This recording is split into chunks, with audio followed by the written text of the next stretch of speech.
She traveled 2,000 miles to meet a man who rejected her without looking her in the eye. He left 9 words on a folded note and walked out the back door. She was standing alone on a depot platform with $12 and no way home. But the man who walked past her that afternoon was carrying a secret of his own, and before the week was out, both of their lives would never be the same. This story will remind you that being rejected is not the end of your story. Sometimes it is the very moment your real life finally begins.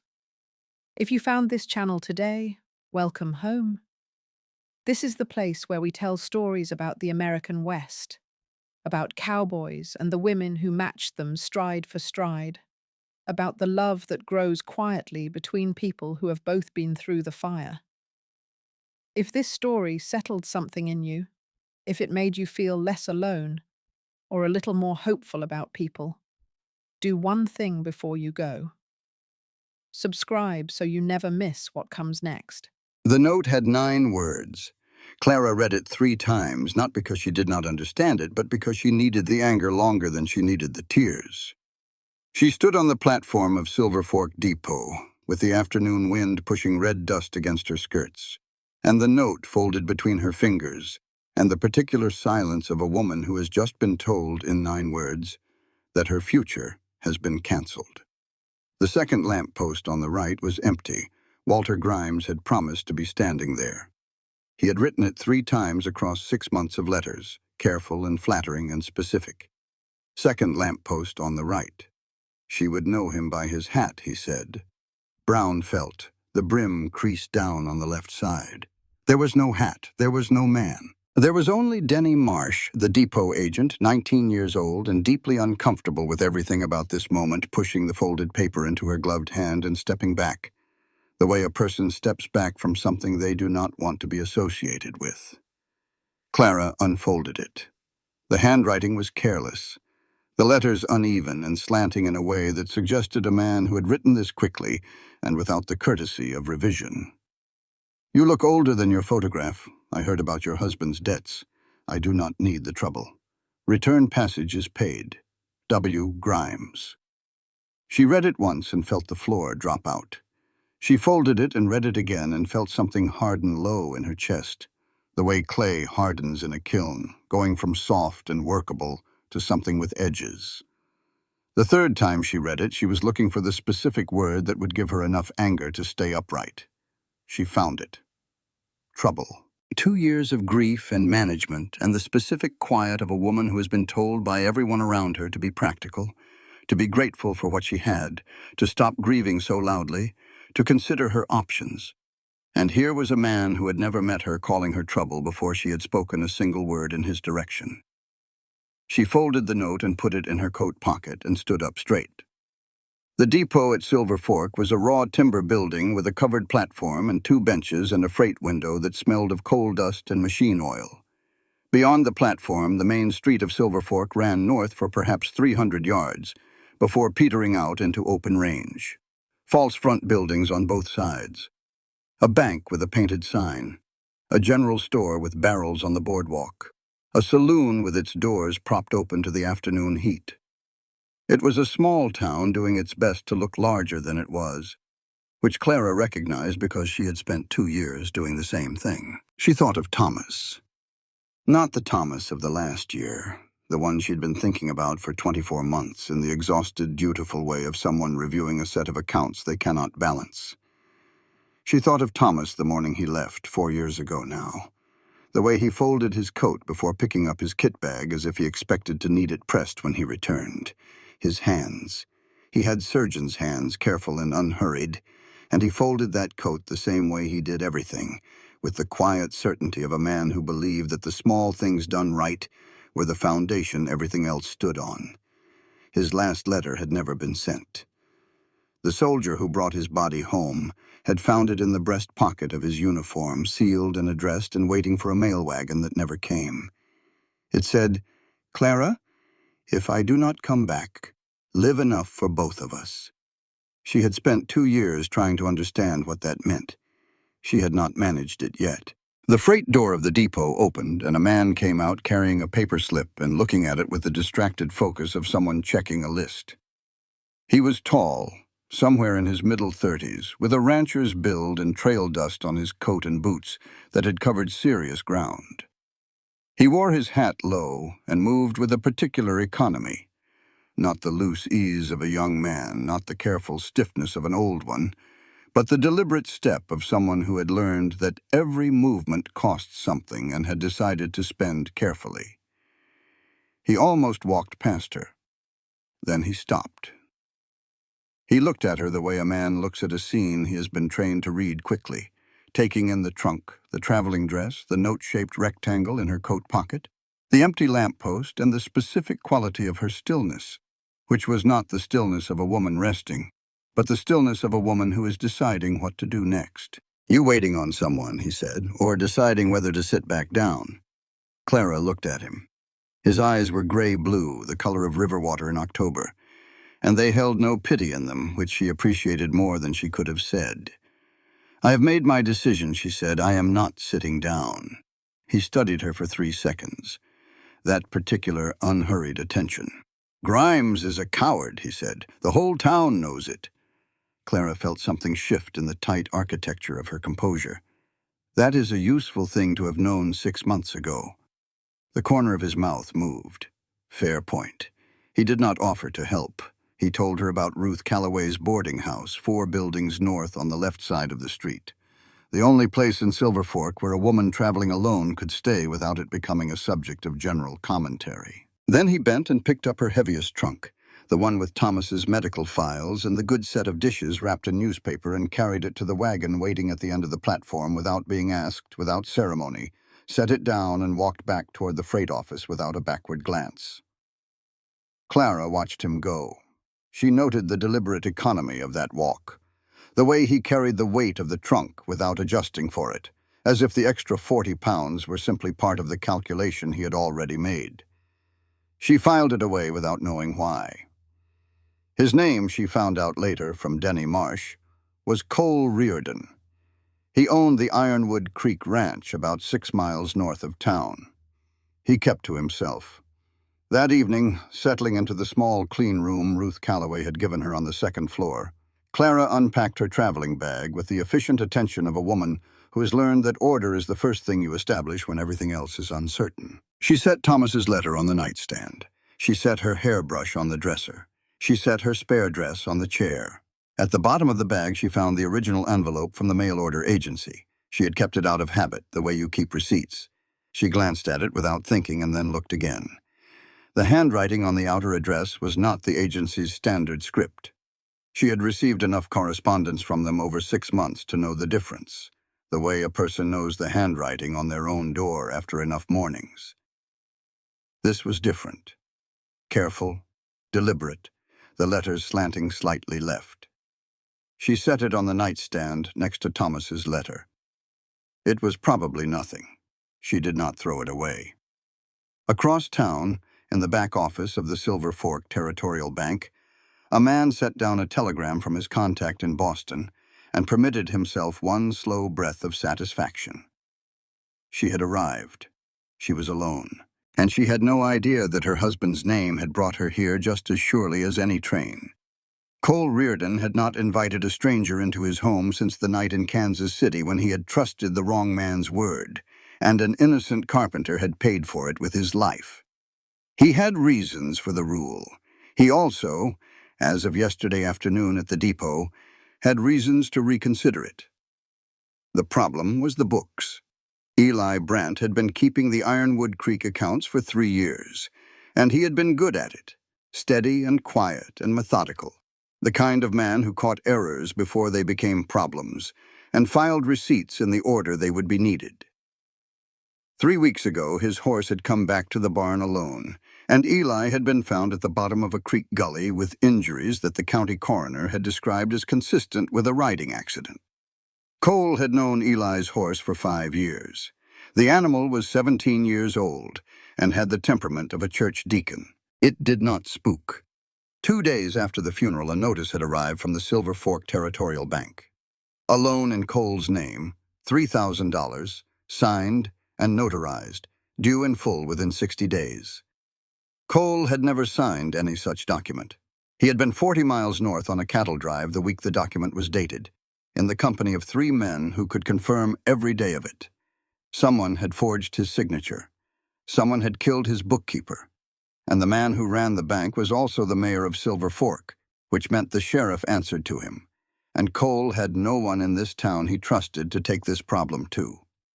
He needed someone who could read financial documents with the precision of a lawyer, and the suspicion of someone who already expected to be lied to. He needed someone who had no connection to Silver Fork, and therefore nothing to lose by finding out the truth. He encountered Clara Madden the next morning at Howell's General Store. She was buying the cheapest available paper and the cheapest available ink, and she was doing it without apology, the way a person does necessary things when necessity is the only governing principle. Cole registered this without comment. He also registered the careful posture and the particular exhaustion behind it, the specific look of someone who has been holding themselves together through will alone for longer than will is designed to hold. He had worn that look himself for 4 years. He recognized it. "I need someone to read through financial records," he said. "A week's trial. Board at the ranch. Fair wages." She looked at him directly. "Why would you offer that to a woman you do not know?"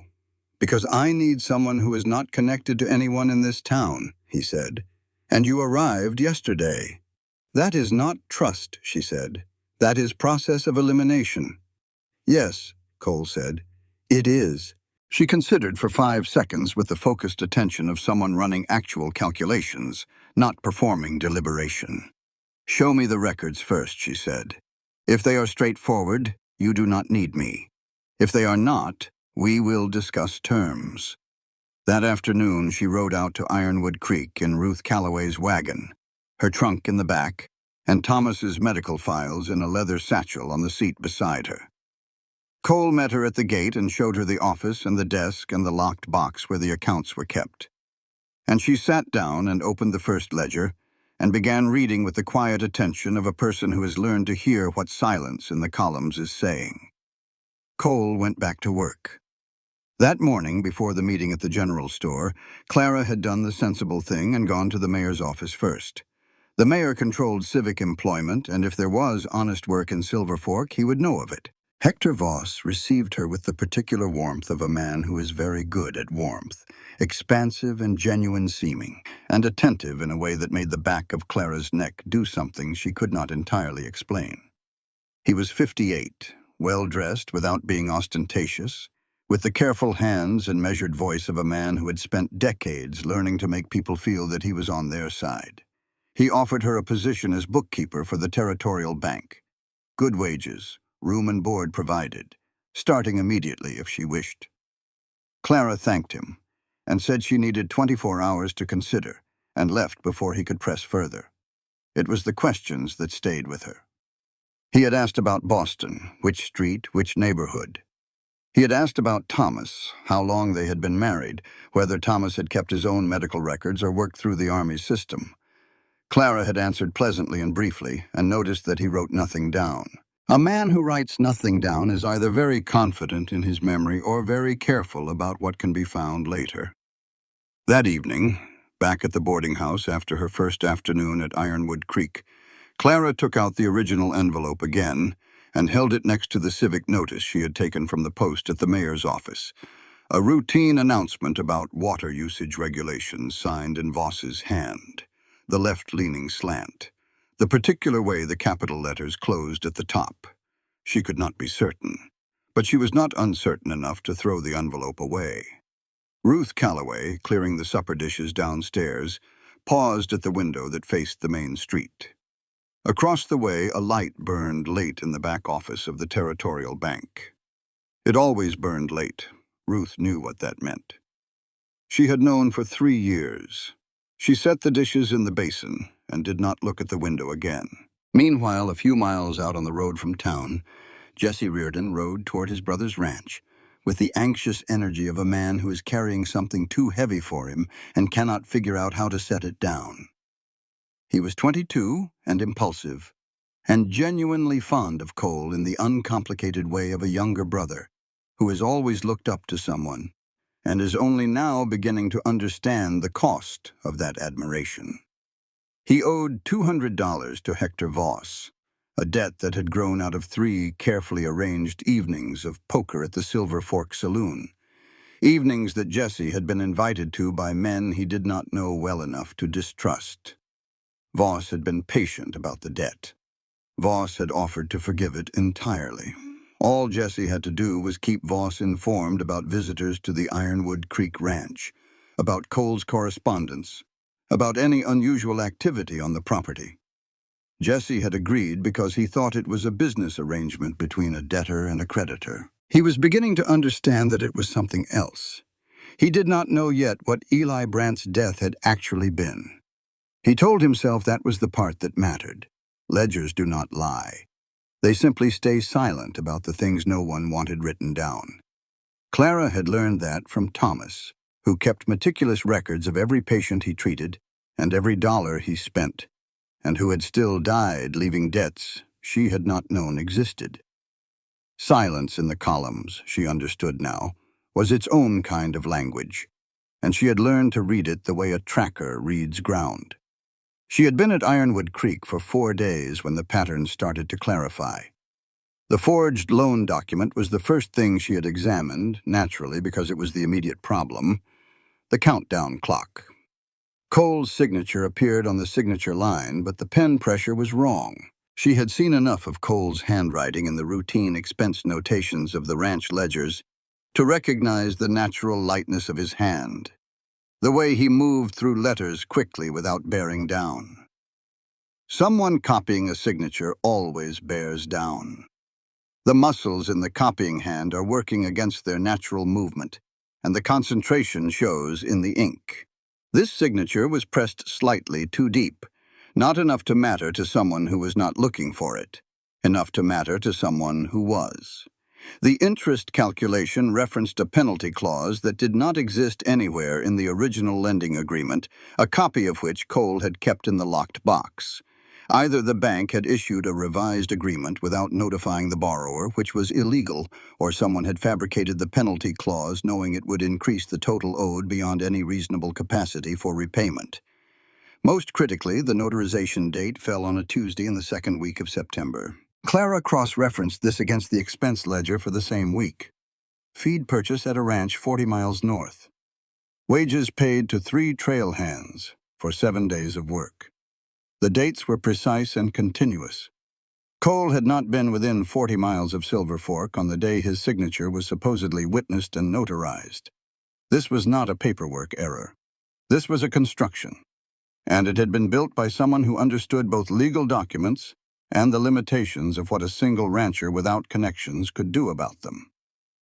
She was working through the expense ledger for the 3rd year when she found the notation that stopped her. BM, $15. Every month, without exception, for 4 years running. The handwriting was Cole's. The entry appeared in the personal expenses column, separate from ranch operations. She thought at first it might be a supplier, some vendor whose business was identified by initials. But suppliers appeared in the purchasing ledger, not the personal column, and the amount was too small and too regular for supplies. She brought it to Cole that evening when he came in from the property. He was cleaning his hands at the basin when she asked, and he went still in the particular way of a man who has been asked a question he had decided not to answer for 4 years. "Daniel Worth," he said finally. "The man I shot in Kansas City. His widow's name was Beatrice." Clara set down her pen. Cole dried his hands and sat down at the kitchen table without looking at her.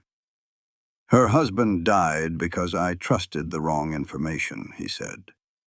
His voice was flat with the particular flatness of something that has been said so many times it has worn smooth. "I was a Pinkerton detective working a case against a weapons dealer in Kansas City. My informant switched the target on me at the last moment.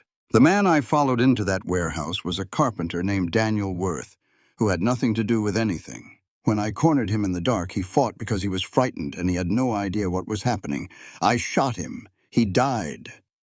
The real criminal got out through a side door while I was still trying to understand what had gone wrong. Does she know who sends the money? Clara asked. She thinks it is from a Pinkerton relief fund, Cole said. There is no such fund. Clara looked at the column of entries. $15 every month for 4 years with no acknowledgement attached and no absolution expected. You are not trying to pay off a debt, she said slowly. No, Cole said. You are trying to stay accountable to it. He looked at her for the first time since he had sat down, and it was the first time since her arrival that he looked at her as if she had said something he had not expected to hear. The kitchen was small. That evening, Clara showed him how to make the kind of bean soup that her mother had made every Friday in Boston, the sort that required patience and a willingness to not rush the onions. And Cole stood at the stove with his sleeves rolled to the elbow and did exactly what she told him to do in the particular way of a man who is accustomed to following competent instructions. They talked around the work, about Boston, and the particular quality of Wyoming silence, compared to prairie silence and the way the light changed at this elevation in the late afternoon. And neither of them mentioned what had been said in the office, and both of them were aware of it the entire time. Jesse showed up late that afternoon, ostensibly to help with fence repair. He worked hard enough when he was actually at the fence, but he spent a good deal of time that was not at the fence standing in positions where he could observe the house, and specifically the office window. Cole attributed this to brotherly protectiveness toward a woman staying on the property. It was not protectiveness, but Cole did not yet know that. That night, Cole sat on the porch long after the lamps were out, the dark pressing in from the open range on all sides, and the stars doing what Wyoming stars do in October, which is to take up more sky than seems entirely reasonable. He had been turning something over that he had not thought about in 4 years, the specific quality of a person's honesty. He had been trained to recognize deception, to read the particular signals of someone managing information, the micro-adjustments, the careful word choices, the slight inconsistencies that accumulated over time. He was very good at this. He had been less practiced at recognizing the other thing, the quality that was not the absence of lying, but something active, some positive property that a person either had or did not. He was beginning to remember how to recognize it. The smell of smoke reached the ranch house before the sound did. Cole was on his feet before he was fully awake, and Clara, 3 seconds behind him, was already pulling on her boots. It was midday. They had both been working in the office, Cole reviewing the list of witnesses who could testify to the cattle drive dates, and Clara building the cross-reference table that would demonstrate the pattern of Voss's acquisitions across the 6 ranches he had absorbed in 3 years. The smoke came in thin and acrid through the east window, the particular smell of green wood and dry grass rather than the rolling black of structural fire, and Cole was out the door before Clara had finished lacing her second boot. The north fence line was burning. Not the barn, not the house, not the outbuildings, the fence, a 60-foot section of the north pasture boundary, burning in the controlled, deliberate way of a fire that had been set rather than started by accident.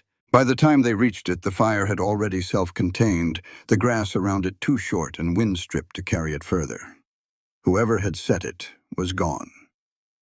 The hoofprints in the soft ground along the fence line headed west, back toward the road to town. Cole assessed the damage with the quiet, methodical speed of a man who has had to assess damage before under worse conditions. He walked the perimeter of the burn. He identified the point of origin, a pile of dry brush stacked against the fence posts, with the deliberateness of human intention rather than the randomness of weather. He noted the direction the arsonist had approached from, and the direction of retreat. He made 3 decisions in a row without raising his voice or wasting emotion. Clara watched this and understood something she had suspected since the first day. She was not living with a rancher who used to be a detective. She was living with a detective who was currently pretending to be a rancher. "We need to go to the sheriff," she said. Cole kept walking the burn perimeter. "The sheriff in Silver Fork reports to Voss. Telling him what we know tells Voss what we know." "That is a reason to be careful what we tell him," Clara said. "It is not a reason to ignore evidence of criminal arson on your property." Cole stopped and looked at her. "If we go to the sheriff now, Voss knows within the hour that we have connected the fence fire to the loan. He will move up his timeline. We will have less time, not more." And if they come back tonight and burn something that matters more, then we will deal with that tonight." They looked at each other across the blackened fence line, with the smoke still thin in the air between them, and neither of them backed down entirely. They reached a compromise that satisfied neither of them, which Clara had always believed was the only honest kind. They would wait 48 hours. They would document everything. They would send word to the county seat at Millerton, bypassing the Silver Fork sheriff entirely through a channel that did not pass through the telegraph office, which Voss owned. That evening, Clara sat on the porch steps cleaning ash off her dress with a damp rag when Cole sat down across from her without preamble. "The man who set that fire works for the man who forged my loan," he said. "The man who forged my loan runs the bank in this town. The reason he wants my land is the same reason anyone in a drought year wants land with a creek running through it. Water rights on Elk Creek." Clara looked at him. "You knew this before you hired me." "I suspected it. You confirmed it. So I am not just your bookkeeper." "No," Cole said. "But I did not know how to ask for what I actually needed." He said it without inflection, a simple statement of fact, and it was the most honest thing he had said to another person in 4 years, and they both understood that. That night, Clara lay awake listening to the Wyoming dark, which was not like any other dark she had known. Boston dark was full of adjacent life, the sounds of too many people in too little space, the particular restlessness of a city that never fully stopped. Wyoming dark was something else, vast and breathing, pressing against the windows with the patient weight of a land that had been here long before anyone had decided to put a fence line through it. She thought about a man who paid $15 a month to a widow who did not know his name. She had spent 2 years telling herself that Thomas was the best man she would ever know. She was beginning to think she had not been considering the word best with sufficient care. Ruth Calloway had been keeping Hector Voss's secrets for 3 years. The first one had not been difficult. The second had cost her some sleep. The third, the one about Eli Brandt and what had actually happened to his horse that night on the creek road, was eating through her from the inside like rust through iron. Clara had come back to the boarding house twice since moving out to Ironwood Creek, once for a dress she had left in the wardrobe, and once for a hat box she said she had forgotten. She had not forgotten the hat box. Ruth had been in this business long enough to know when someone was finding reasons to come back somewhere, and she was old enough to know that the reason was not always the reason given.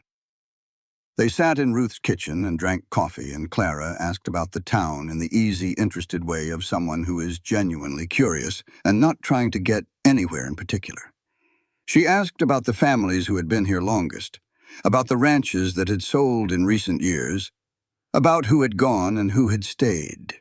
Ruth answered with the specific, layered knowledge of a woman who ran the only boarding house in a small town and had therefore heard more of its history than almost anyone living. At one point, Ruth moved a leather notebook from the kitchen shelf to the pantry. Not quickly, not obviously, just the natural movement of tidying. But Clara's eyes tracked it, and Ruth saw her eyes track it, and they both understood that the moment had happened, and neither of them acknowledged it. The notebook had a Denver maker's mark on the spine, the same mark as the notebooks Eli Brandt had favored. Ruth had found it in Eli's room 2 days after they told her he was dead. She had kept it because she was afraid. She had not opened it since because she already knew what it would say, and knowing and reading were different thresholds, and she had not been ready to cross the second one. Later that same morning, Clara and Cole rode into town together for supplies. They were on the main street, Cole's wagon moving at a walk past the false front buildings with the October dust rising around the wheels when Clara put her hand on Cole's arm. Cole had already seen it. Jesse, at the far end of the street in the alley beside the saloon, standing with Raymond Cross, a man Cole recognized as Voss's enforcer, and had been keeping track of the way you keep track of weather that is building wrong on the horizon. Jesse was passing Cross a folded paper. Not a chance encounter. A meeting. Clara's hand on his arm was firm and immediate. "Not yet," she said. "We need to know what he has told them, not just that he is telling them." Cole stopped the wagon. He was a man watching his younger brother betray him in the middle of a public street in broad daylight and being asked to do nothing about it. The muscle in his jaw was working steadily. "How long?" he said. "Long enough to be useful," Clara said. "Short enough that Jesse does not get in any deeper." That evening, Cole faced Jesse at the kitchen table of the ranch house. He did not raise his voice. He never raised his voice. He simply told Jesse what he had seen and waited. Jesse lasted 30 seconds. He was 22 years old, and he had been carrying the weight of this for 6 weeks, and he did not have Cole's capacity for sustained silence in the face of something he needed to confess. He explained about the poker debt, about how it had grown across 3 evenings that he now understood had been arranged, about Voss's offer to forgive the full amount in exchange for reports on Cole's visitors and correspondence, about what he had already passed along. He did not know about Eli Brandt, about what had actually happened at that creek gully. He had believed, or had worked hard at believing, that this was a financial arrangement between a creditor and a debtor's brother. He had not allowed himself to think past that. "Did I?" Jesse said, and stopped. "Did I help him hurt someone? Hurt?" Cole was quiet for a long time. "Not yet," he said finally. "That is the only reason this conversation is happening instead of you leaving this property." Clara stood in the doorway and did not come in. She watched the two of them at the table and thought about her younger sister in Boston, who had made a different kind of bad decision at 20 and spent 3 years paying for it in ways that were not her fault, and were also not her fault. Thomas had said that intention does not cancel consequence, but it changes what consequence means. She had thought about that sentence a great deal since she had read it in one of his notebooks. The decision they made that evening was this. Jesse would continue reporting to Cross, but every report would be scripted in advance by Cole and Clara, controlled information designed to keep Voss confident that he had the advantage, and to give Cole and Clara time to build something that would hold in front of a judge who did not answer to Voss. Jesse would have to lie convincingly to a man who worked for someone willing to kill. This was the weight they were asking a 22-year-old to carry, and none of the three of them pretended it was a small thing. Jesse agreed. He did not sleep that night. After Jesse had gone to the bunkhouse, Cole stood at the kitchen window and looked out at the dark range for a long time. Clara came to stand beside him, not close enough to touch, close enough to be felt, which was a distinction she understood without being able to explain it. "I need you to know something," Cole said. "If this goes wrong, if any part of this goes wrong, I want you on a horse headed east before I deal with what is left." Clara looked at his reflection in the dark glass. "I appreciate the thought," she said. "I will not be doing that." He looked at her reflection, then he looked away at the dark. Voss sent his offer in the morning on clean paper with good ink, a number that was almost insultingly reasonable. Cole read it at the breakfast table, set it face down, and went back to his eggs. Clara watched him do it and understood that the war had moved from paperwork to something that paperwork was no longer going to resolve. The formal bank notice arrived the same day.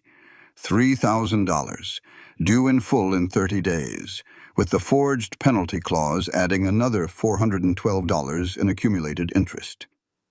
That afternoon, one of Cole's 2 hired hands, a steady man named Porter, who had worked the ranch for 2 years, quit without explanation.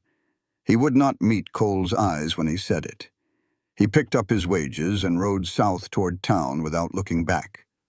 The following morning, they found a water trough in the south pasture full of something that had killed 1 steer and sickened 2 others by the time Cole reached them. None of this was provable. All of it was deliberate. Voss was compressing the timeline, making the ranch untenable piece by piece while the clock on the loan ran down. Clara had been going through Thomas's medical files for 2 days. She carried them with her everywhere in the leather satchel, the last complete record of Thomas's work.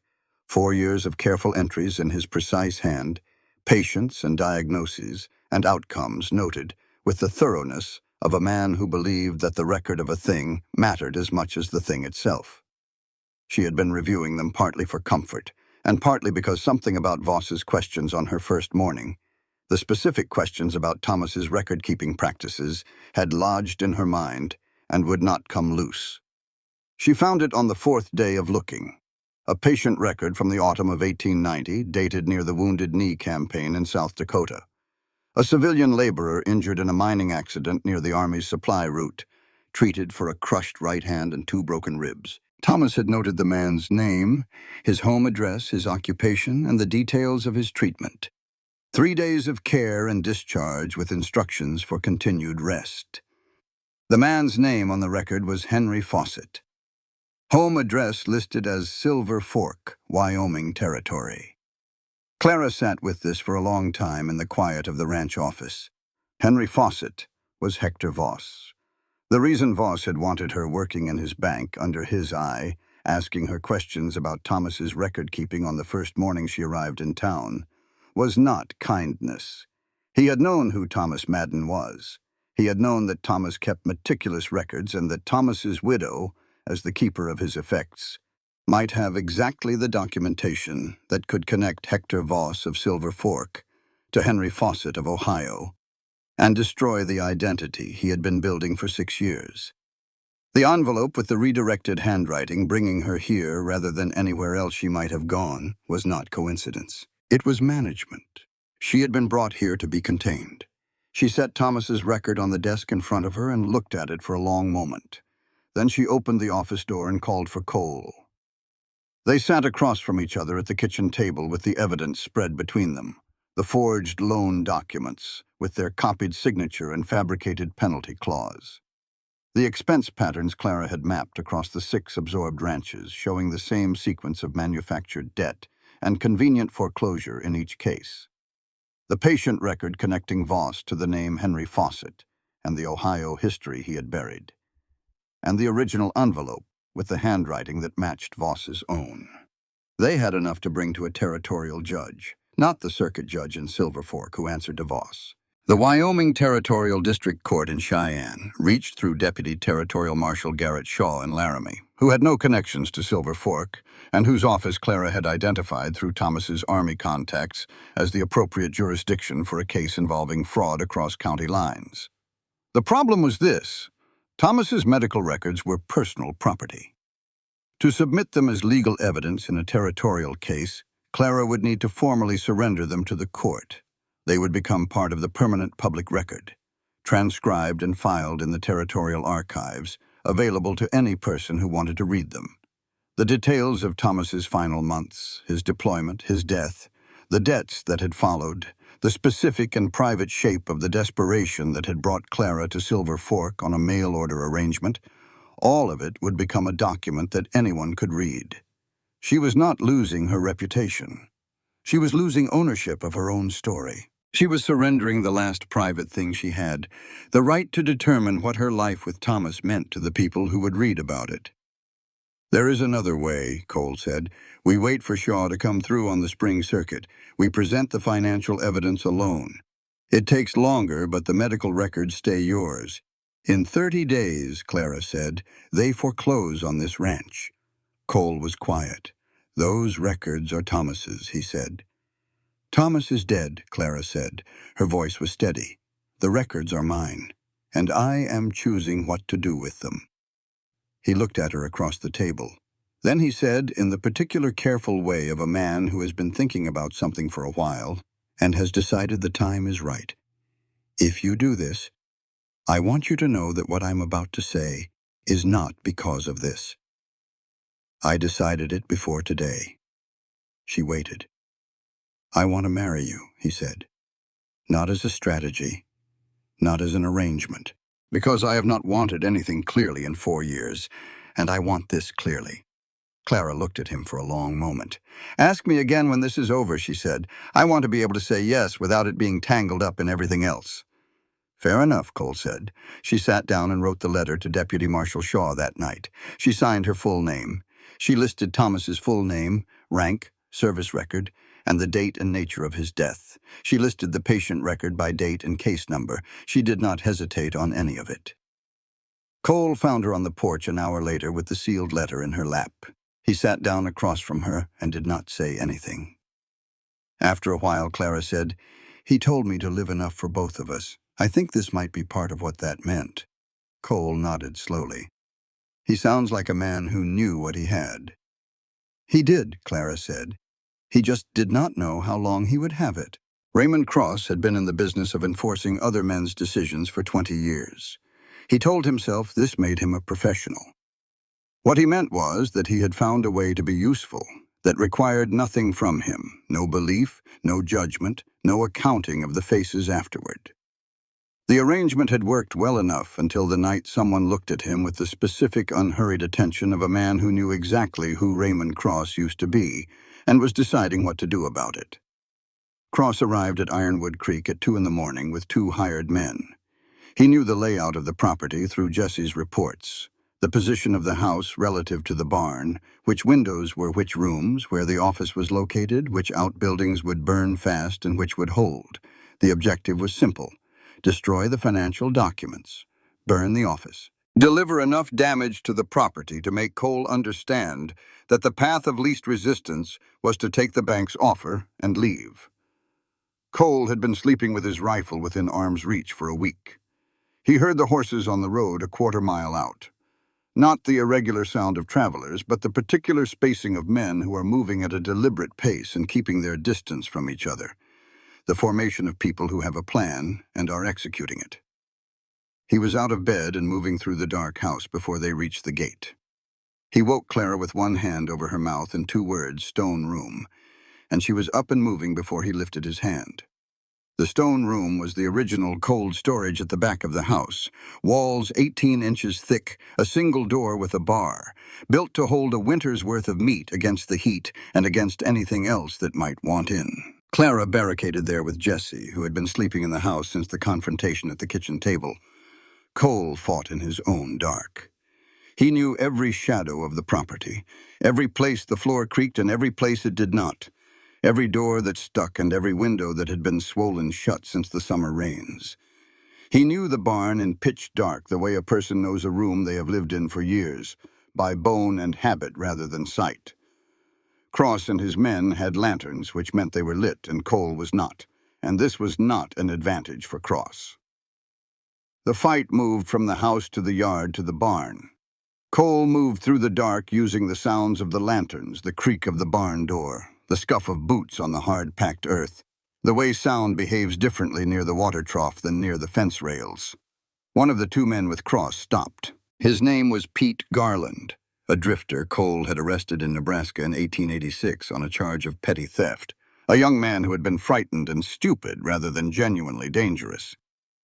Cole had treated him fairly at the point of arrest, which in the practical calculus of the frontier meant he had spoken to him like a person rather than a problem, and had not taken his horse along with his freedom. Garland had remembered this for 7 years, because it had been unusual enough to remember. He was not willing to shoot the man who had given him that consideration. Cross saw Garland lower his weapon. He turned his own gun on Garland without hesitation. Cole shot first. Cross took the bullet in the right arm and dropped his weapon, and the 3rd man ran west toward the road and did not stop running. Cole stood over Cross in the lantern light with Cross's own weapon 6 feet away in the dirt. And he made the decision that he had not made 4 years ago in a Kansas City warehouse. A dead enforcer proves nothing. A living one can testify. He tied Cross's good arm to the fence rail himself, sent Garland for the county deputy with a written note, and waited for dawn. The office was undamaged. Clara had moved the complete evidence package to the stone room 3 days prior, and it sat in a canvas bag under the cot she had been using as a temporary bed, untouched. Jesse came out of the stone room in the gray pre-dawn light, white-faced and silent. He looked at Cole for a long moment. "Is it over?" he said. "No," Cole said, "but we have something now we did not have before." Cross was transported to the county jail in Millerton under the authority of the county deputy and placed in custody pending the arrival of Deputy Marshal Shaw. He was not talking. But Pete Garland was willing to testify to the events of the night, and a living man in custody, even a silent one, was a fact that could not be manufactured out of forged documents and manufactured debt. Cole stood in the yard as the sun came fully up, looking at the smoke stain on the barn wall from where Cross's man had managed to touch a lantern to the siding before running. Clara came to stand beside him. "You could have let him run," she said. Cole was quiet for a moment. "4 years ago I would have," he said. "I am trying to be someone different than I was 4 years ago." Clara looked at his profile in the early light. "I know," she said. "That is the whole point." The note had been pushed under the ranch house door sometime before dawn. No signature. A farmstead address 12 miles east, and 3 words that Cole read 3 times. Not because he did not understand them, but because he needed the hope longer than he needed the caution. Eli is alive. They rode east in the early morning, the air cold and the sage still holding the night's frost in its gray-green folds along the road. Clara rode beside Cole without speaking, which was a thing she had gotten better at, the particular usefulness of silence when silence was what the moment needed. The farmstead belonged to Helen Cross, a widow, no relation to Raymond. An irony that Eli Brandt would later describe as the kind of thing that could only happen in a territory where everyone came from somewhere else and no one checked. She was a practical woman who had been sheltering 2 men for 3 weeks and was ready to hand them over to someone who could do something useful with them. Eli Brandt was alive. He was not fully recovered. He had 2 cracked ribs, a collarbone that had been set and was mending at an angle that would always be slightly wrong, and a collection of bruises that had moved through the full spectrum of a Wyoming sunset over the course of 3 weeks. Cross's men had beaten him in the creek gully and left him, confident that the October temperature would complete what they had started. They had not accounted for the habits of Dr. Ansel Pruitt, who rode the same road every third Thursday visiting a patient 6 miles east, and who had found Eli by the sound of his breathing before the cold had finished its work. Dr. Ansel Pruitt was also alive. Voss had spread word of Pruitt's death 10 days after Eli's supposed accident, a quiet rumor about a riding mishap on a dark road, the kind of story that a town accepts when it is delivered by the right person in the right tone. Pruitt had been warned before the rumor reached him, warned by a patient who had overheard Voss instructing Cross in the back of the bank office, and had come to Pruitt in the middle of the night in a state of genuine terror. Pruitt had 40 minutes to get out of Silver Fork. He had used 30 of them finding Eli. They sat in Helen's kitchen, the 4 of them, and laid everything out on the table. Eli had been keeping a second set of records for 2 years, a personal notebook documenting every irregularity he had found in the Territorial Bank's accounts, every loan that did not quite add up, every foreclosure that followed a pattern too consistent to be coincidence. He had not known who was responsible until 6 weeks before his death, when the pattern had pointed so clearly and specifically at Voss that Eli had gone to Pruitt because Pruitt was the only person in Silver Fork who owned nothing Voss could threaten. The notebook, combined with Clara's evidence package and Cross's custody and Garland's willingness to testify, was a complete criminal case.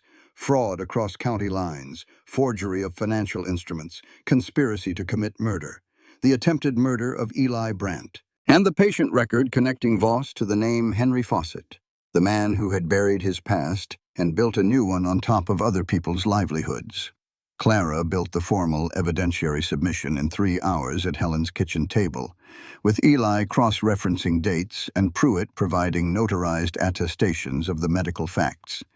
It was the work she had been trained for without knowing she was being trained for it. The years at Thomas's side learning to structure a medical record, the years of household accounting that became financial analysis, the particular skill of making a body of evidence speak its own case without requiring interpretation. Eli watched her work for an hour, and then said to Cole, quietly enough that Clara was not meant to hear, "Where did you find her?"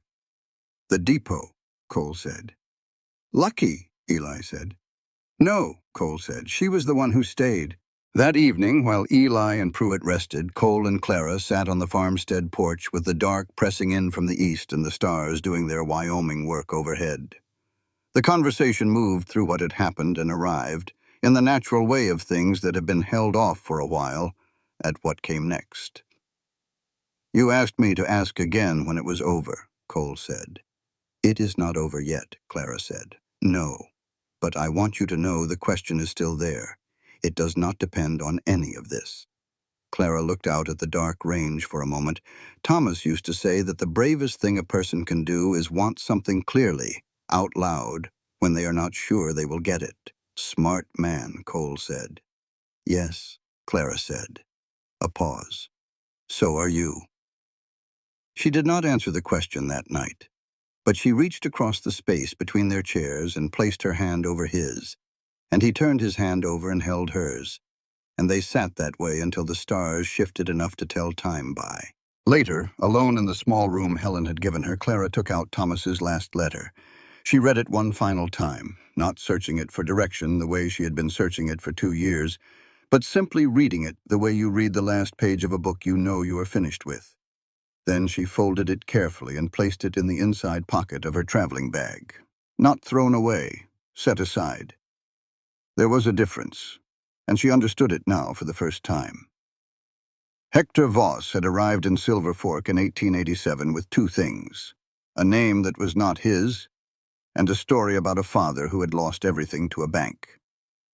The story was true. He had told it to himself so many times, reshaping it slightly each year, that he was no longer entirely sure at what point he had stopped using it as a wound and started using it as a permission slip. He sat in his bank office on the night before everything collapsed with the ledgers open in front of him, and his eyes on a photograph propped against the ink bottle. His parents in front of their Ohio farm in 1871, 1 year before the foreclosure. His father squinting against the sun. His mother with her hand on his father's arm, the particular gesture of a woman standing beside someone she intends to keep standing beside. He had been 12 years old when the sheriff nailed the notice to their door. He could run. He had a horse ready, and money hidden that no one knew about, and a route north into Montana territory that he had maintained in the back of his mind for 3 years, the way a man maintains a fire escape he hopes he will never need. What he did not have, sitting here at midnight with the photograph and the open ledgers and the knowledge that the evidentiary submission had reached Deputy Marshal Shaw 2 days ago, was a clear picture of when exactly he had become the man in the bank notice. He could not find the moment. He had looked for it often enough. There had been a first loan that was legitimate, a second that was slightly less so, a first foreclosure that he had not engineered but had not prevented when he could have. After that, the moments blurred together, the way bad decisions tend to, each one smaller than the last in isolation and larger in accumulation. He had not started out intending to have Eli Brandt killed. He had told himself Cross would only frighten him. He was no longer in the business of telling himself things of that kind. Shaw arrived 2 days ahead of schedule. Voss's telegraph contact sent word too late. Shaw moved without announcement, which Voss had always known was Shaw's way, and had factored into his calculations incorrectly. Voss did not wait to be arrested. He rode out to Ironwood Creek alone in the early morning with his hands visible and his horse at a walk. Cole met him at the gate with a rifle, which was expected. What Voss said was, "I want to speak to Mrs. Madden. Alone. 5 minutes. After that, I will go wherever Shaw wants to take me." Cole did not move. Clara came to the porch, looked at Voss for a moment, and said, "Let him in." They sat at the kitchen table, the same table where Clara had spent 3 evenings building the case that would convict him. Cole stood in the doorway. This was not negotiable, and Voss did not try to negotiate it. "I know who Thomas Madden was," Voss said. Clara was quiet. "He treated me in the autumn of '90, Voss said. "I was working near the Army's supply route when a mine shaft gave way. He set my hand, wrapped my ribs, 3 days. He talked to me the way a person talks to someone they are actually interested in rather than simply managing. He asked about my family. He listened to the answer. When I was discharged and walking away, he called after me. He said, 'You can still go home, you know. Whatever is there, you can still go home.'" Voss looked at his hands, the right one with the old scar across the palm from the crushed bones. "I did not go home," he said. "I came here and built something that looked like home from the outside and was something else when you walked through the door." He looked up at Clara. "I am not telling you this for mercy.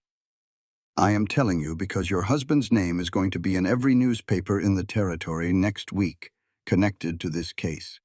And I wanted you to know, from the person responsible, that he was a good man. He deserved better than being connected to what I did with the years he gave me." Clara was quiet for a long moment. "He would have told you the same thing he told every patient who had done something they regretted," she said. "He would have said it is never too late to choose differently." "It is a little late now," Voss said. "Yes," she said, "it is. You had years." She stood up. "Deputy Marshal Shaw is at the Millerton County Courthouse. If you ride there yourself and surrender the full account, all 6 ranches, every forged document, every name, the judge may consider that when sentencing. I make you no promises." Voss looked at her for a moment with something in his face that was not regret in the simple, easy sense, but something more complicated. The specific reckoning of a man who has run out of road and is looking back at the whole length of it for the first time. Then he nodded once, stood and walked past Cole without a word. Cole watched him ride out, then looked at Clara. She was standing at the kitchen table with her hands resting flat on the surface, looking at nothing in particular. "He came here to be seen," she said finally, "before the end." Cole thought about that. "He came to the right person," he said. She looked up at him. Then she looked away, out the window at the October range with the dust moving on the flats and the mountains clean on the horizon. "It is a sad thing," she said, "to understand someone you ought not to understand." "Yes," Cole said. He said it quietly, the way a man says something that applies to him. Voss surrendered himself to Deputy Marshal Shaw at the Millerton County Courthouse that afternoon. He was held at the Laramie County Jail pending trial at the Wyoming Territorial District Court. Raymond Cross, held at the Millerton County Jail, agreed to testify against Voss in exchange for consideration on the assault charges. The formal trial took place the following spring. Voss was convicted on 4 counts of fraud, 1 count of conspiracy to commit murder, and 1 count of forgery. He was sentenced to 12 years in the Wyoming Territorial Penitentiary. He served them without appeal.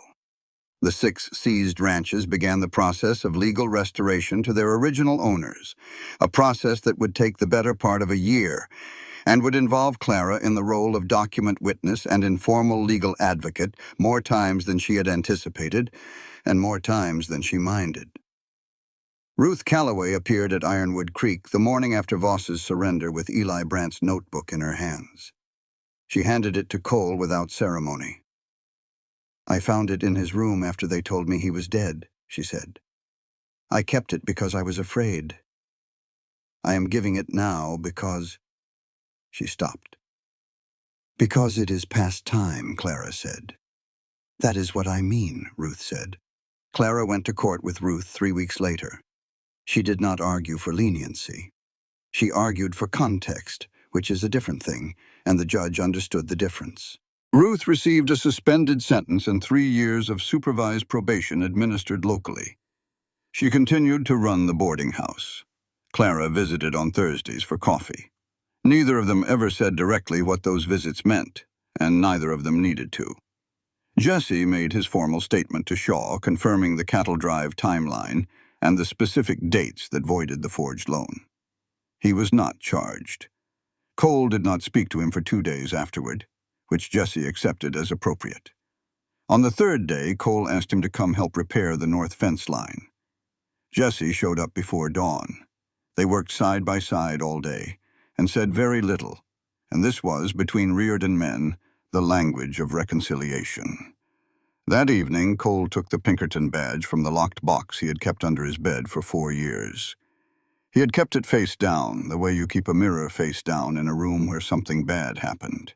He looked at it for a long time. Then he placed it in the top drawer of his desk right side up, where it could be seen without governing everything that was near it. He had not forgiven himself for Kansas City. He was beginning to understand that carrying the weight and being crushed by it were not the same thing, and that choosing to carry it rather than bury it was, in some sense, he could not yet fully articulate the more honest way to live with it. Spring came to Silver Fork the way it always came to Wyoming, without asking, without ceremony, simply arriving one morning and making everything that had been frozen look as if it had been waiting all along. Clara Madden stood at the kitchen window of the Ironwood Creek ranch house and watched the first green push up through the mud of the yard. A muddy, tentative green, nothing like the tidy emergence of a Boston garden, wild and purposeful and indifferent to whether anyone found it beautiful. She watched it and thought, yes, this is what Thomas meant.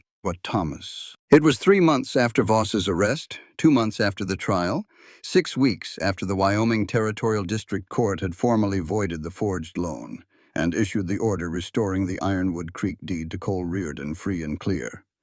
Spring had arrived the way justice had arrived, not triumphantly, not all at once, but steadily, one element at a time, until one morning the whole shape of it was visible.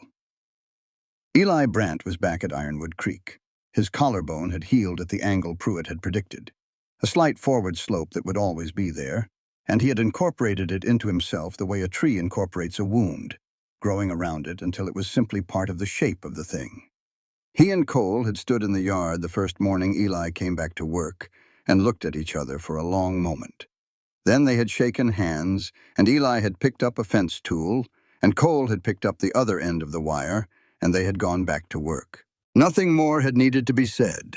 Dr. Pruitt had returned to Silver Fork openly and without particular drama. The town had organized a dinner in his honor that was attended by every family in the valley, the largest gathering Silver Fork had seen since the town's founding celebration 8 years before. Pruitt was characteristically unmoved by the fuss. He ate 2 helpings of pie and left early, catching Clara's eye as he went and giving her one brief, deliberate nod, the specific acknowledgement of one professional to another. Clara had held that nod in her memory since. Ruth Calloway was serving her probation without difficulty. The Thursday coffee visits had become the steady, unremarkable rhythm of 2 women who had found each other useful in the way of people who have both been through something and do not need to keep talking about it. Ruth's niece had written to say she was considering coming west. Ruth had written back with practical information rather than discouragement, which Clara thought was the most honest kind of welcome. Jesse was working the ranch full-time. He was less reckless than he had been, not yet fully steady, but pointed in that direction, the way a young tree points toward the light, even when the growing is slow. He called Clara by her first name for the first time one morning at breakfast, naturally and without ceremony, and Cole looked up and saw it happen and looked back down at his coffee. Jesse caught his brother's eye and understood that looking back down at the coffee meant yes. On the morning of the day before the wedding, Cole asked Clara to ride with him. She asked no questions about where. He took her to the Silver Fork churchyard, the small cemetery behind the church at the north end of the main street where the town had been burying its people for 20 years, and where the local Veterans Association had placed a modest stone marker for the regiment Thomas had served with, the names listed in alphabetical order on the face of the stone. Thomas's name was among them. He was buried in Boston, but he was here too, in the specific way that names on stone can hold a person in a place they never stood. Cole stopped the horses at the gate. "You can go in alone if you want," he said. "I will wait here." Clara looked at the gate, then at Cole. "Come with me," she said. They walked to the marker. Clara stood in front of it, and Cole stood one step behind and to her left, close enough to be present, far enough to give her the room that was hers. She did not cry. She did not speak aloud. She stood there and looked at Thomas's name cut into the stone, and she thought about the letter in the cedar box on the shelf in the room that was now hers and Cole's together. And she thought about what it had meant to carry it in her breast pocket for 2 years, and what it meant to have put it down, not thrown away, put in its right place. She thought about what it meant that the man standing one step behind her had brought her here without being asked, and had stayed at exactly the right distance without being told. When she turned to leave, she took Cole's hand. "All right," she said simply. "Let us go get married." The ceremony was on a Tuesday morning in April at the judge's office in Millerton. Before Judge Harlan Ferris, who had voided the forged loan and had watched Clara present evidence in his courtroom 3 times since, and had formed opinions about her that he expressed only in the efficiency with which he arranged his calendar to accommodate the date she requested. Clara wore her gray dress, which she had had dyed blue, not to erase the gray, but to change it into something else. Cole wore his good coat. Eli was a witness. Pruitt was a witness. Jesse stood in the doorway with his hat in his hands, unsure whether he was welcome inside. Clara opened the door and stepped back to make room. Jesse came in and stood beside his brother. Judge Ferris performed the ceremony with the brisk warmth of a man who has married enough couples to know which ones will last and has an opinion about this one. He asked if either party wished to say anything additional. Cole said, "I watched you read a letter that should have broken you, and you stood up straighter. I want to be the kind of man who deserves to stand next to that." Clara said, "Thomas told me to live enough for both of us. I spent 2 years not knowing what that meant." "You showed me," Judge Ferris said. "That will do." They came home to Ironwood Creek at dusk. Eli had made dinner, which was excellent because Eli, unlike Cole, could cook. Jesse had set the table. Pruitt had ridden out and was sitting on the porch with a glass of whiskey, and when they rode in, he raised the glass without turning his head. After dinner, after Eli and Pruitt had ridden back toward town and Jesse had gone to the bunkhouse, Cole and Clara sat on the porch in the particular quiet of an April evening in Wyoming. The cold still in the air, but the cold itself different now. The cold of a season ending, rather than one dug in to stay. Clara went inside once. She came back out with Thomas's letter in her hand, the cedar box under her arm, and she sat down and read the letter one last time, and Cole sat across from her, and did not speak, and did not look away. Then Clara folded the letter carefully, placed it in the cedar box beside Thomas's medical seal, and the photograph she kept of him, and set the box on the small table between their chairs, not put away, put in its right place. She looked up at Cole. He was watching her with the particular attention she had first noticed at the depot, the unhurried, complete attention of a man who is not going anywhere. "Clara," he said. "Cole," she said. She crossed the porch to him, and he reached for her hand, and they stood together in the Wyoming dark with the stars doing their full, indifferent work overhead, and the ranch that was theirs spread out around them in every direction. Years later, when people in Silver Fork told the story, and they did tell it, the way small towns hold on to the stories that give them the feeling that something matters and that life moves in a direction worth moving in, they always told it as a love story. The rejected bride at the depot. The cowboy who changed her whole story. Eli Brandt, who had been present for most of it and whose opinion was therefore worth something, would stop the telling at this point. "It was not a love story," he would say, "not to start. To start, it was 2 people who had each spent years making themselves smaller than they were. She to fit what was left of her life. He to fit what he thought he deserved after Kansas City. What happened between them was not rescue. It was recognition. They saw each other clearly at the depot, on the porch, in the ledgers, in the dark, when it mattered most. And then they chose each other anyway." He would pause. "That is not a love story," he would say. "That is better than a love story." "What is it then?" someone would ask. Eli would pick up his coffee. "That is a true one," he would say. And in a country like this, in a time like that, a true one was the rarest thing there was. This content was carefully researched, developed, and manually edited by our team to deliver meaningful stories with valuable life lessons. Every narrative is crafted to entertain, inspire, and empower our audience. We believe that great stories can change lives, and we are committed to bringing you content that matters. Thank you for being part of our community.